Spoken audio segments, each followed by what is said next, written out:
Hello everyone, welcome to Beast Mode Activate Part 2. We're going to be working with some Dreamcast games today. And let's go to low core, we'll load one of the recast variants. Most of them are going to be able to run absolutely fine with Recast Extreme. I also have Accuracy and Standard. I'm going to go over all three of these today. But Recast Extreme, Low Content, and Start Directory. I have the preset game folder for myself as _dummy, which I'm going to get more into, especially when I do the Amiga tutorials in the near future, but that's pretty much how it's set up. Right now I'm going to load Atomic Wave Naomi arcade games using the Dreamcast Recast Extreme core, and we're going to load up a great shmup called Zero Gunner 2. And these LST files are essentially Q files that point to the data and bin files. But with Recast Extreme, you could actually just load the bin or date files completely direct load style. I'm going to load Zero Gunner 2 right now. Great shmup, made by Psychico. I mean, I believe they're also behind the Gunbird series, if I remember correctly. And I don't need to always go on Google, and I mean, I try to do many of these things from memory, and if I make a little goof or gaffe, I don't edit out of the videos, but great Naomi arcade game. Yes, it is awesome that you can play Naomi arcade games and Atomic Wave arcade games. And Atomic Wave, by the way, is actually the hardware that Neo Geo went onto after the Neo Geo was pretty much done and said and all that. But we're doing Zero Gunner 2 right now, and those of you who watch me on the Mini NES and SNES have seen me do a multitude of shmup games over the last 2 years. But let's check this one out first. And cores like Recast and PPSSPP and a few other select ones use quite a bit of memory. And I'm going to be getting more into the memory as far as this video and certain scenarios are concerned. But you might get occasional hiccups and lockups and such. And another thing to note is many of you have actually gone out and bought a PlayStation Classic based on my last release recommendations and videos and such. I mean, I'm glad that you didn't listen to the naysayers who were talking about how bad the system is and just jumping on the bandwagon. I mean, we all know about the whole fiasco with the one certain website, GameSpot.com, where they were basically, Jeff was reviewing a Kane Lynch game, and he truthfully reviewed the game the way it was, whereas everybody else was giving it good reviews because they were actually being paid by the company for their advertisements on their sites. So Jeff, of course, had to step down, and he later admitted to how things worked out. And ironically, much later on, both companies were bought out, GameSpot and the company that he worked for, or should we say the website he went on to, and he ended up working for the same company all over again. So it's very ironic. Kind of like when Angry Video Game Nerd had the Angry Video Game Nerd game on Wii U, 3DS and such. And way back when he used to be Angry Nintendo Nerd, Nintendo had a big problem with that and made him change his name. So ironic that many years later he has a game on their system. But very cool game. Love Zero Gunner 2. I mean, classic arcade awesomeness there. And we'll try a few more games after. So again, there are going to be multiple ways you can load these Dreamcast games. And I'm going to be showing you some very special tricks. And yes, there's going to be another update tomorrow. I mean, I pretty much listened to a ton of feedback and got a lot of things fixed up and accounted for. You're going to get some new cores in the mix as well. But an incredible game here, and we'll move on to some other stuff too. And I did have somebody who was kind of trolling me to be funny on YouTube as well. And somebody actually stood up my favor saying I should do a wrestling game and or an announcement to a wrestling game. So I'm going to probably do that next. Because there is a Naomi arcade wrestling game, and we all know the best wrestling is from the 1980s with Hulk Hogan, Andre the Giant, Randy Macho Man Savage, Ultimate Warrior, and all that funny stuff. I mean, Ultimate Warrior is such a great character. But we're going to go to low content, Start Directory Dummy, Atomic Wave Naomi, and we're going to go to WWF Royal Rumble. I'm going to load the bin again in Recast Extreme. And again, you're going to need all three of these variants depending on what you necessarily want to run. But I love the WWF stuff. And this is before it turned into WWE, of course. But great stuff. And one of my favorite wrestling games is actually on the PlayStation 3. It was the WWE Superstars of Wrestling. And it's like a very comical, cartoony style game, but it has pretty much every character I'd ever want to play as, from Andre the Giant and so on. But we're checking this game out right now. And I'll do like a misappropriate announcer and such for this game. So let's get the show on the road. Okay. And a lot of these games are on a normal Dreamcast as well. I mean, the Dreamcast was a haven for arcade ports. I mean, it's suffice to say the system should have done much better than it did, but PlayStation came along and had a lot of stuff like John Madden on it and Tomb Raider and pretty much just blew Dreamcast out of the water, but I'm still a big fan of Dreamcast, from Phantasy Star Online V1 and V2 and a multitude of other games from Shenmue and so on. It had its fair share of awesomeness. But we're doing this. We'll do the misappropriate announcer. Let's see what kind of vintage wrestlers we have here. We have Stone Cold, Mankind, The Rock. Who else do we have? Some great wrestlers here. Jeff Hardy, Matt Hardy. We'll place the Ultimate Warrior. Let's find him on this little roster. Oh, why not? We'll do Kane. Kane's a great guy too. And we'll let The Edge be his partner. A very fast pace. Get right into the gameplay. I mean, some of the newer wrestling games, I have a little bit of a pet peeve where you have to have a ground game where you're doing a lot of the analogs in every which way but loose direction. Nothing to do with the old Clint Eastwood movie, which is a great movie with an orangutan and such. But you know what I mean. I like to be able to just get in there, push some buttons, do some commands and stuff, like Tecmo Wrestling on the NES. A fantastic game to boot. We got this. Fly ball, touchdown. I would never be a good announcer.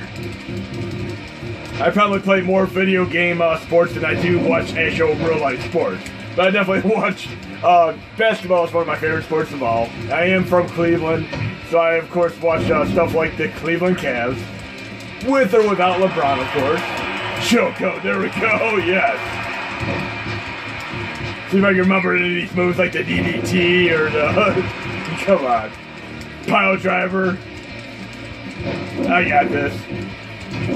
The funny thing is, when I was younger, I had two good friends that I went to school with that were massive wrestling fans, and they took it to the next level where I'd be on the couch and they'd literally climb to the top of the couch and dive on me and pin me. They got into real life wrestling.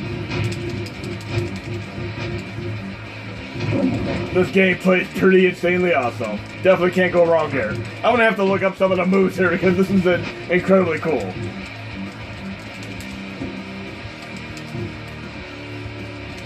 And one of the more recent WWE wrestling games I didn't buy because Hulk Hogan wasn't in it. That kind of disappointed me. Just because of some things he happened to say. I would have loved to have him. And of course, Roddy Piper. I mean, remember that great horror movie called They Live? That was such a fantastic movie. But this is a great game. We got a few more games to go into now. We're going to go into, how about a Metal Slug style game? We're going to do Dolphin Blue. And I mean, if you like Metal Slug and stuff, this game's going to be right at home for you. And this is an Atomic Wave game, so it does, as a result, run a bit slower, but it runs way better on here than it does on the Mini NES and SNES. But let's get the show to roll with this one. And there are two specific Atomic Wave games that more people are going to want to play than any others. And I'm going to do both of these in a row here. This game has its moments of clarity where it has less slowdown, but other moments where it has a considerable slowdown. But overall, it is well worth playing if you have no other means to play it, such as on a mid-range to high-end PC. I mean, it is a fantastic game. You'll see for yourself here. But it definitely runs a lot better on the PlayStation Classic than it does on the Mini NES and SNES. And if Samuel Jackson was here, there were mother effing dolphins in this mother effing game. And it's made by Sammy, the other company that helped out with the Atomic Wave hardware and such. Sammy has made so many incredible games. I'm going to turn the volume down just a little bit here so it's not as distracting. But I'm going to get to the first part here. This is an incredibly fun game. If you have any other way to play this, be it a real arcade or on your PC, definitely play it. But for what it's worth, I've been through this entire game and I find it to be an incredibly awesome game. I love any and every Metal Slug style game. And of course, I told you, and you fellow loyalists have been following me on my Mini NES and SNES videos, that Irem is, some of the earlier Irem people are actually behind the first Metal Slug game. So, I mean, Irem is kind of pretty much the legacy behind Metal Slug as far as I'm concerned. But let's get the show on the road here.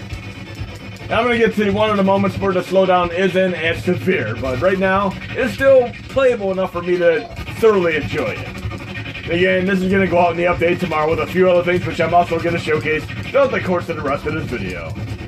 But I'm running all of these right now via Recast Extreme. The next game I'm going to have to actually take back the accuracy a little bit and run it a different way, and you'll see what I mean. I'm going to play another Metal Slug game. But, this music is actually pretty incredible too, and you can definitely hear it when the slowdown isn't as prevalent in the gameplay. But yes, you actually have a special attack button for the Dolphin too. You'll see what I mean. Right here. Bam! Just like that. That is awesome. Okay, we should be getting to the subterranean area coming up here. This is a great 2-player mode activate game. I would love to absolutely see this game run full speed ahead, but it probably won't happen unless you run this on PC or in a real arcade. But they did such an awesome job on this. I would have loved to see this game be on the real Neo Geo hardware, but it is what it is. But we're going to be getting to another section here where the slowdown is going to pretty much speed up and be much more playable and presentable. You'll see right here. Now you can actually hear the music a lot better and hear how incredible it is. And I love the transition. I mean, going from this area to the next area, just watch what happens. But just like in the Hunt, Metal Slug and all that, there's so much influence going on here. And then other games that, of course, Irem made in the past. Like Gun Force 1 and 2. And many of you remember some of the sound fixes that wanted to play, the encryption fixes. And they all run better on the Mini NES, SNES, as well as on the PlayStation Classic. But like, this is such a cool game to play. I'm really digging this music. It kind of reminds me of some Johnny Quest music. Remember that cartoon series? The original and the remake were both fun to watch. But yeah, we need Samuel Jackson here to commentate on the mother effing Dolphins being in this mother effing game, without a doubt. And we got a boss battle activate here. Okay, and we got a few more games to showcase after this. But we're going to load up the other core right now because it needs to be done a certain way. I'm going to load up the Recast Standard core right now. And this is going to be specifically used for some of the more stubborn games. And one of these stubborn games is actually, in fact, Metal Slug 6. In this game, I'm not going to load the bin or date file. I'm actually going to load the LST, which would be the Q file. And I'm doing this with the standard variant right here. And this is the best way to run this. This is exactly why I have these set up this way, because taking down the accuracy a little bit helps you run this game better, as you will see in a moment here. But we're going to get in game here, and like I said, I'm a tremendous fan of any and all Metal Slug style games. And it also has its moments of clarity, just like Dolphin Blue has. I mean, it has some really major slowdown, but a lot of the game is actually quite playable, considering. But if you have any other means of playing this on PC or in a real-life arcade, by all means try that too. Let's check it out. I'm inserted in some coins there. You can hear a little bit of lag latency there to show you that this game is going to take a little bit more CPU and GPU intensiveness to properly run. I mean, this is pretty much true for a majority of the Atomic Wave games. Some of the Naomi games actually fare better. Hard mode activate. And let's load up one of the characters there, and we'll do the one with the most power. And again, this has a little bit of slowdown. I'll get to exactly where one of the slowdown points are, so you can see what I mean. But still, I mean, a great game, nonetheless. And again, as I mentioned in previous videos and now, I mean, this is the true, tried and true arcade version of Metal Slug 6. I mean, the one that's on the PSP collection is not quite the same. This is the true one that you'd want to play if you want to play Metal Slug 6. There's another Metal Slug 6 that is on the arcade course that is just a hack of Metal Slug 3. It is nowhere near the same game. But I mean, it's not running full speed, but as far as I said, the Atomic Wave games in general require more CPU and GPU intensive nature, so you're not going to be running these flawlessly no matter what system you're on, unless you're on something like a mid-range to higher-end PC. But still playing quite nicely right now. We definitely have a few more games to showcase. Can never go wrong with a Metal Slug style game, just like we can never go wrong with a Metroidvania style game. Now I'll show you exactly where the slowdown occurs, but once you're past the slowdown portion, the game gets a lot better. I mean, there are a few moments throughout the entire game where you'll have the slowdown, but I'm going to show you the very, very first one, which really, really stands out here. But still highly playable compared to the Mini NES and SNES, which is considerably slower. If you want to go through a whole gamut of playing Metal Slug 1, 2, 3, 4, 5, and then this version, that is pretty awesome.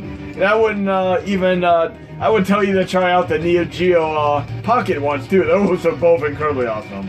Metal Slug 1 and 2 on Neo Geo Pocket. And here's one of the first slowdown points coming up here. You might also notice there's blood on by default here. That is awesome. Because you typically have to do a code or a dip switch to get the blood on in the other ones. Right here we have a lot of slowdown. So this entire section right here is slowdown, but after this, it picks up speed again. So what I'm going to do is actually pause this until this part's over right now.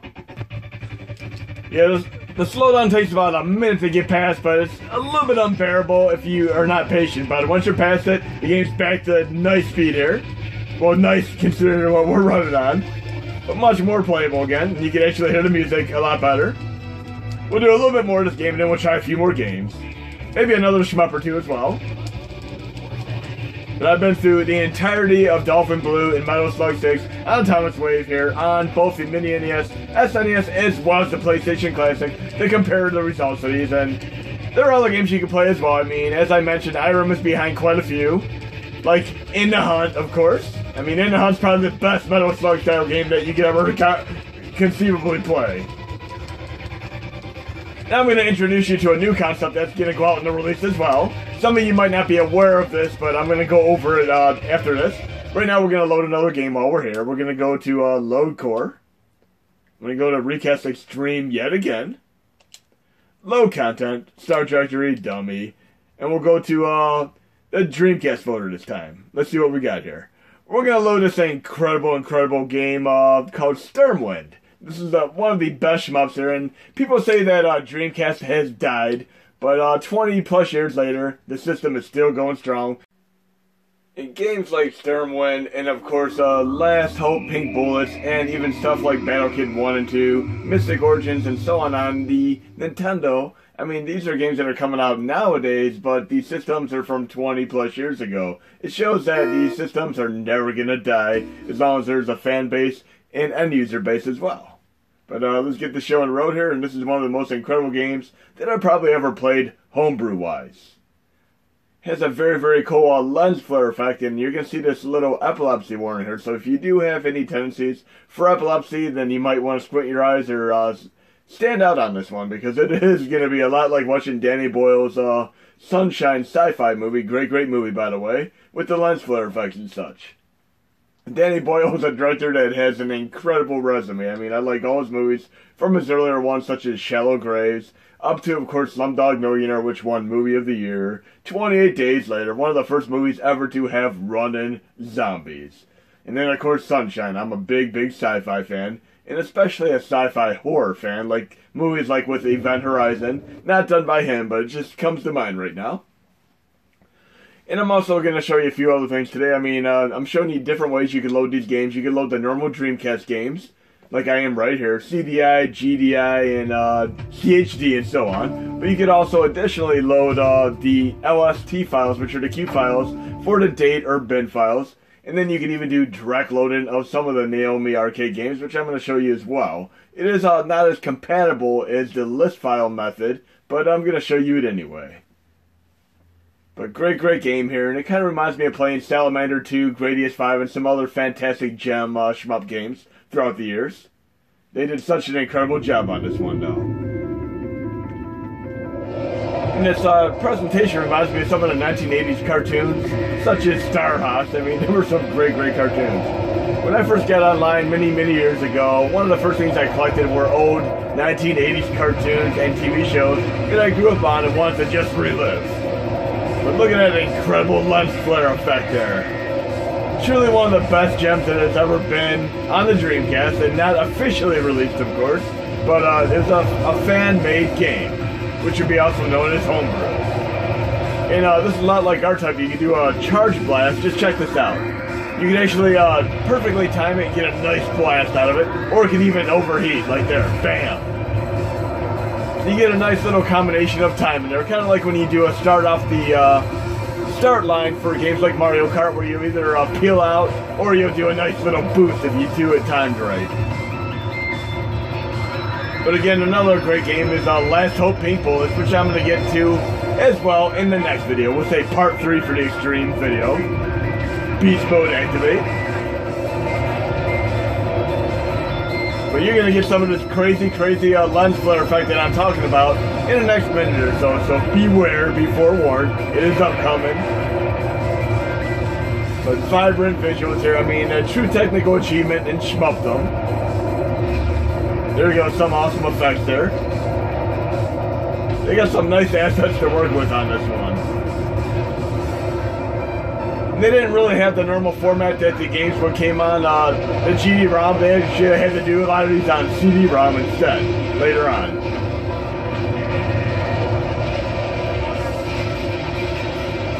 Okay, there we go. Here comes that crazy lens flare effect. That is incredibly cool. I mean, I practically have to put sunglasses on for this part. That's how realistic and authentic it is. And there's some nice parallax scrolling coming up as well, as you'll see in a moment here. But games like these just don't come along that often, and when I find them, I'm very thoroughly pleased to be able to have them as part of my library.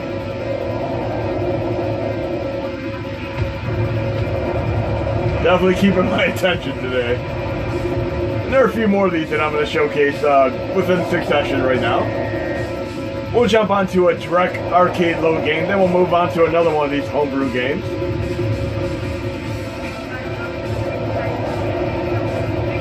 And then I'll be doing a part 3 to show some of the other stuff like Last Hope Pink Bullets. Looks like we're on a boss battle here. We can do this, guys and gals. Let's do some of these charge blasts here. Take this son of a down. And I started watching this other show on Netflix last night randomly. It's called Love, Death, and Robots. It is a nice anthology series with a multitude of different animation styles. I mean, check it out for yourself. It's on Netflix. Again, Love, Death, and Robots. And I was blown away by it. It was really cool. A lot like a sci-fi version of ABCs of Death, which is also on Netflix. So if you want something very different to watch, kind of like Animatrix in a way, but you'll see what I mean if you check it out for yourself. I do have Netflix, Hulu. I check out all the various things, the streaming platforms, because streaming is the wave of the future. There'll be one day when we do all our streaming via video games and such. They're already doing it with PlayStation Now, and some of the formats that are on Xbox One as well. Okay, awesome stuff here. Now we're going to do a direct load game, and I'm going to use the same exact core, load content start directory, and again, if you go to Xtras, BIOS, you're going to have a nice little PDF file that just me, 488, myself, and AntiFly put together, and it'll help you out with the BIOS configuration for many of these games that you're going to need. And right now I'm going to load this Virtua Fighter style game called Toy Fighter. And I'm loading the actual MAME ROM right now, Toy Fight zip. And let's get the show on the road here. I have the BIOS configuration set up, so it's actually going to load an actual MAME ROM just like the Final Burn Alpha and MAME cores. You might have noticed that I switched back to a more authentic, classic PlayStation 3 style theme, and many of you have been accustomed to this from the Mini NES and SNES up to this point, as well as RetroArch in general. So that is going to be what I'm using as the primary theme for the next release. And right now we're loading up Toy Fighter direct load MAME game, which is very similar in nature to games like Virtua Fighter and Sonic Fighters too. And we have a whole motley crew of characters here. We have a character with cymbals. We'll try this one here, Pete. Very interesting, and it runs considerably better than it does on the Mini NES and SNES. Actually playing pretty nicely here. Let's take this hero down real quick. Again, you're going to have not as optimal compatibility with Naomi direct load MAME games as you would with, of course, the LST bin and DAT files, but definitely check it out for yourself. And again, in Xtras BIOS folder, I have the configuration that you're going to need in order to achieve this. Great game. Nice wrestling move there. Go figure. We need another Nacho Libre movie. That's making me think of Jack Black's Nacho Libre movie. That was such an entertaining movie several years back. And we're going to get back to more homebrew in a moment here, after I take Hero down. Oh, come on there.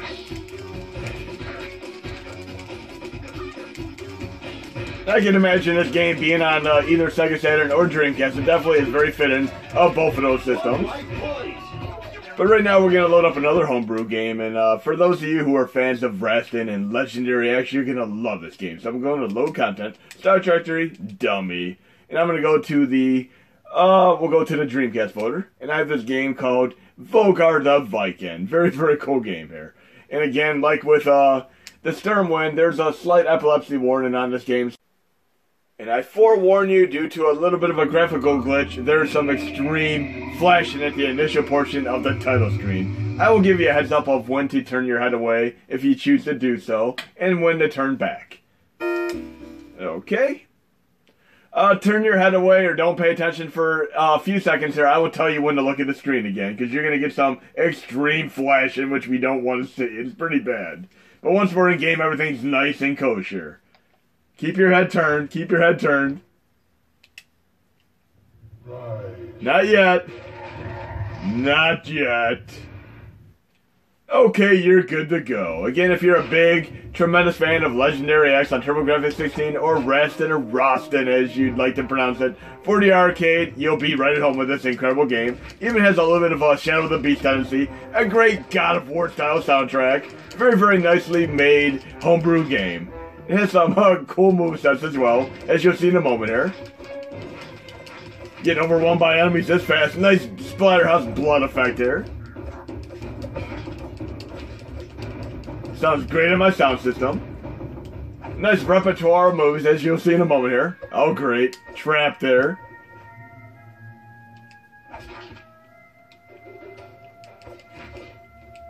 I'm going to go down this rope here, fine, like you would in your typical Legendary X and, of course, Roston style games. You have this little nifty double jump where you can do a spin jump in the air and actually throw like a javelin, or spear as you would call it. Take out them bees above.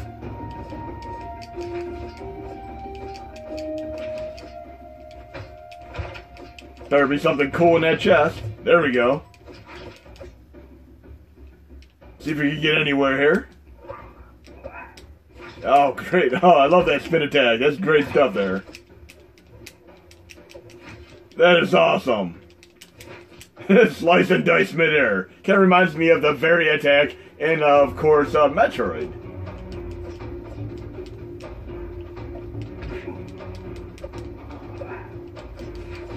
But Volgarr the Viking, incredibly cool homebrew game. I mean, it really shows you these systems are going to go on endlessly for quite some time.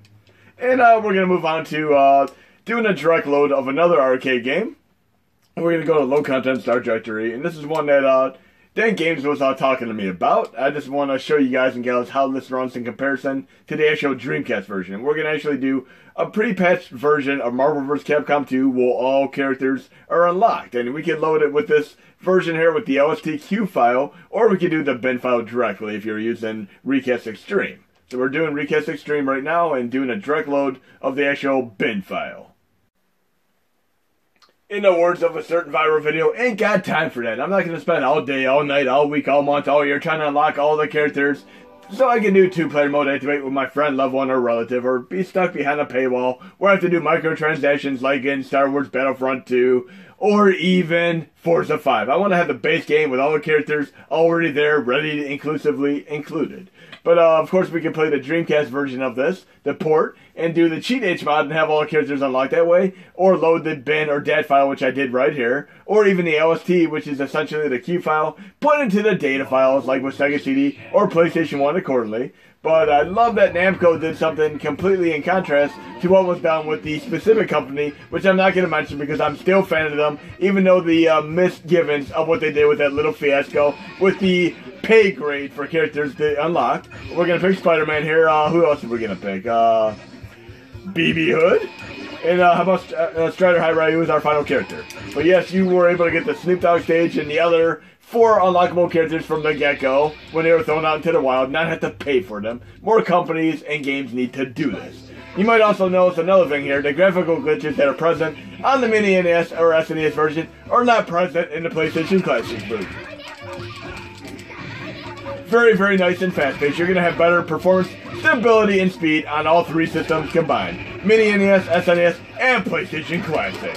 But the graphical glitches that are fixed up in games such as Cannon Spike, Dynamite Cop 2, Zero Gunner 2, and Marvel vs. Capcom 2, and so on, are simply going to need to be played on the PlayStation Classic. That is what it is, due to the GPU nature of the system. But we're running pretty awesome here, and again, I'm a big fan of the latest Spider-Verse movie, so I picked Spider-Man. If I was ever going to pick a favorite superhero of all time, I've always been a big fan of Superman in general. I've watched the Superman animated series from the 1990s, along with the Spider-Man animated series, also from the 1990s, countless times over the years. But very, very cool being able to play this without the crazy graphical glitches that were present in the Mini NES and SNES versions. We're going to just call them the Nintendo Classics this point forward to make it a little bit easier to say. But you can see that fast-paced dedication here in games, as I told you there would be. Nice 15 to 25% nominal upgrade over previous releases. We got this. There we go. Look at that fast-paced awesomeness.